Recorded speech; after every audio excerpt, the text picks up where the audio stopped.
राम कृष्ण हरी जय जय राम कृष्ण हरी.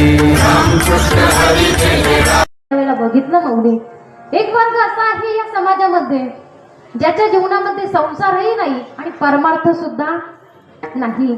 ऐका, मग अशांना तुकोबा उपमा देत असताना ते म्हणतात की ना संसार ना परमार्थ काहींच्या जीवनामध्ये. माऊली ज्ञानोबा राया याच्यावरती गोड असं उत्तर देत आहेत. विठ्ठल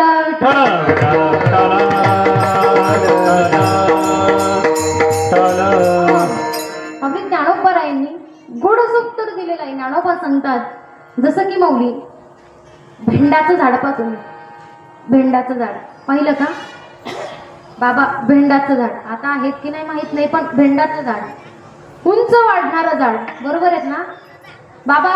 कळतंय ना? भेंडाचं झाड. तुम्ही एकमेकाकडे पाहू नका, मी कुणालाच म्हणले. भेंडाचं झाड माऊली ज्ञानोबा सांगतात ते ओलही उपयोगाचं नाही आणि सुक सुद्धा, बरोबर आहेत ना? ओला याचा सुद्धा उपयोग होत नाही आणि सुक्या झाडाचा सुद्धा उपयोग होत नाही. अशांना माऊली उपमा देतात. कोर महापुरे गाडे जाती, महापुरे गाडे जाती, तेथे लोहाळे राहती, तेथे लोहाळे राहती. लहानपण दिगा देवा, लहानपण दिगा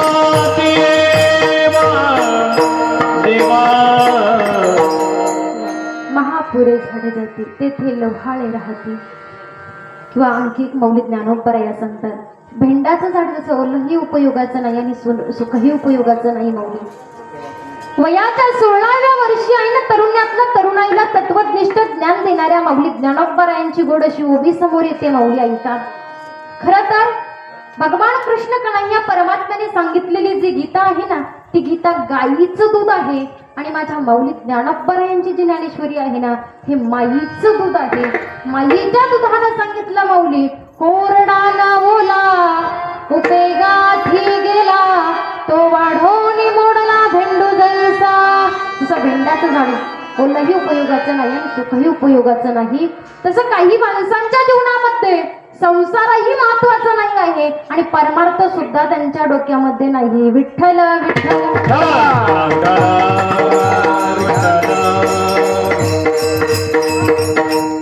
दुसरा वर्ग सांगितला ज्या वर्गामध्ये त्याला संसार काहीच कळत नाही पण परमार्थामध्ये, बरोबर ना? अरे ज्याच्या डोक्यामध्ये फक्त आणि फक्त संसार भरलेला आहे, परमार्थाचं ज्याच्या डोक्यामध्ये काहीच नाव नाही ना. बघा तुम्ही जगामध्ये दृष्टी फिरवत असताना आजूबाजूला पाहत असताना कोण कशा पद्धतीने वागतंय, कोण कशा पद्धतीने जगतंय, याच्याकडे बघितल्यानंतर दृष्टी फिरवल्यानंतर कळतं माऊली काहींच्या जीवनामध्ये फक्त संसार भरलेला आहे, परमार्थाचं त्यांच्या जीवनामध्ये नाव नाही. अशांना महात्मे उपमा देतात विषयी गोंधळ गाजत, विषयी गोंधळ गाजत, विषयी गोंधळ गाजत, विषयी गोंधळ गाजत. देव धर्मशास्त्री पडले सकळ, देव धर्मशास्त्री पडले सकळ,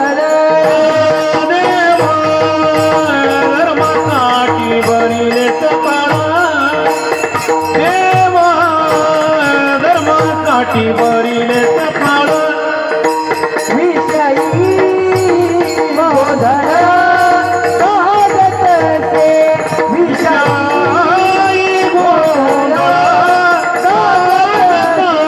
से. देव धर्मशास्त्री भरिले सकळ, भरिले सकळ, देव धर्मशास्त्री भरिले सकळ, भरिले सकळ, भरिले सकळ. देव धर्म सांदी पडिले सकळ, विषयी गोंधळ गाजत से. हा दुसरा वर्ग आहे. तर फक्त संसारामध्ये गुंतलेला आहे. परमार्थ काय चाललाय, कुठे चिंतन चाललंय, कुठे मनन चाललंय, कुठे सेवा चालली, याच्याशी काही घेणं देणं त्या वर्गाचं नाही. पण तिसरा एक वर्ग असा आहे माऊली, ज्या वर्ग फक्त आणि फक्त त्यानं परमार्थ केलाय, संसाराला तो शिवलेला सुद्धा नाही.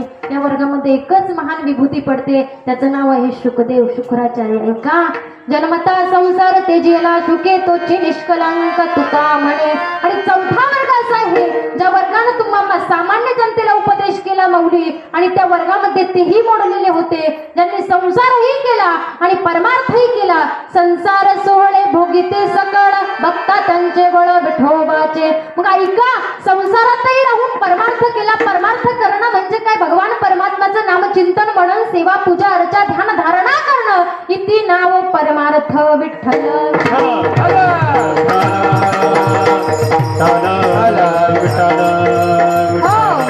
मग नेमकी ते नाव घेणाऱ्याची कीर्ती, परमार्थ करणाऱ्याची कीर्ती मग कुठपर्यंत आहे माऊली? संसार करून परमार्थ करणाऱ्याची कीर्ती ताकद कुठपर्यंत आहे म्हटली? ती फक्त निळवंडे गावापर्यंत नाही, किंवा फक्त तुमच्या संगमनेर तालुक्यापर्यंत सुद्धा नाही, फक्त अहिल्यानगर जिल्ह्यापर्यंत सुद्धा म्हणाल फक्त नाही, मग आहेत कुठे? फक्त आपल्या महाराष्ट्र राज्याकरता सुद्धा नाही, फक्त भारत देशाकरता सुद्धा म्हणा आहेत कुठं? ऐका, तुका म्हणे गाजे वैकुंठी सोहळा, नाही भूमंडळा माझी कीर्ती, याही भूमंडळा माझी कीर्ती. तुका वैकुंठी सोहळा, आई भूमंडळा माझी कीर्ती, आई भूमंडळा माझी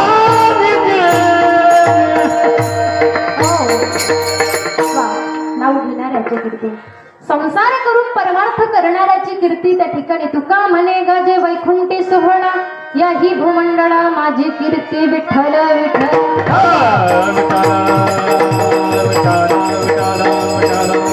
हो, मग याच अज्ञानामध्ये झोपलेल्या जीवाला आज महात्मे जाग करतात. ऐका, सांगेल तुम्हाला, संसार करून परमार्थ करणं कुठल्या संतानं सांगितलं नाही माऊली तुम्ही संसार सोडून परमार्थाला लागा, अजिबात नाही. फक्त संसारामधनं तुम्ही आपली सोडवण करा, मायावी सोडवण तुम्ही करा. कारण ज्याच्यात गुंतलेले आहात ना, ते मायावी अज्ञानाची जाळी आहे माऊली. माया विघ्न जमला खरे, म्हणता मी माझे निघरे, हे तो संपत्तीचे वारे, साचू करे जाईल धनदारा पुत्र जना, बंधू सोयरे पितुना, सर्व मिथ्या हे जाणून, शरणारी घाते वासी. ज्याच्यात गुंतलेला आहे ती मायावी अज्ञानाची जाळी आहे. या जाळीमधनं तुम्हाला सोडवण करायला सांगतात, आपलीच आपण सोडवण करा. ऐका, उदाहरण सांगेल जाता जाता माऊली. एक वेळेचा प्रसंग, रामदास स्वामींकडे एक व्यक्ती गेली, साधारण सामान्य माणूस गेला. आणि तो माणूस रामदास स्वामींकडे गेल्यानंतर त्या ठिकाणी स्वामींना म्हटला, माऊली महाराज, मलाही तुमच्यासारखं संसार सोडून देवाचं चिंतन करण्याकरता अरण्यात जंगलात यावं वाटतं. कोण सांगतं?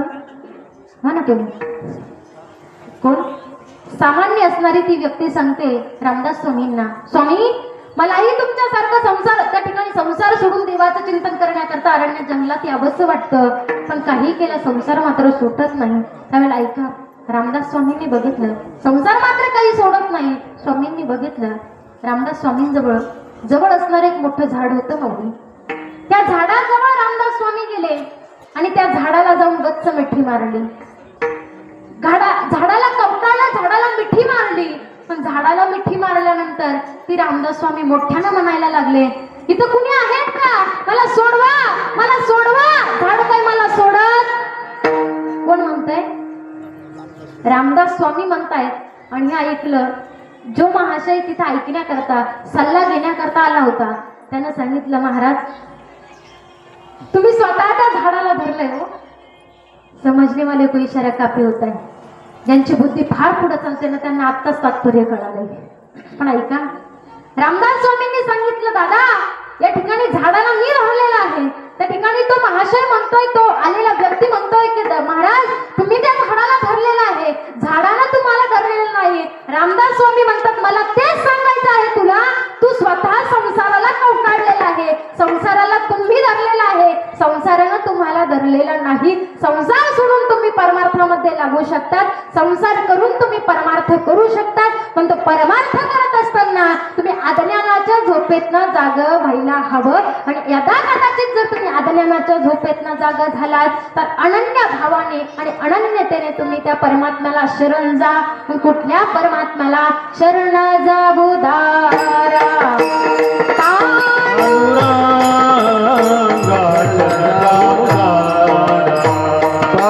पांडुरंगा शरण जाऊ दारा.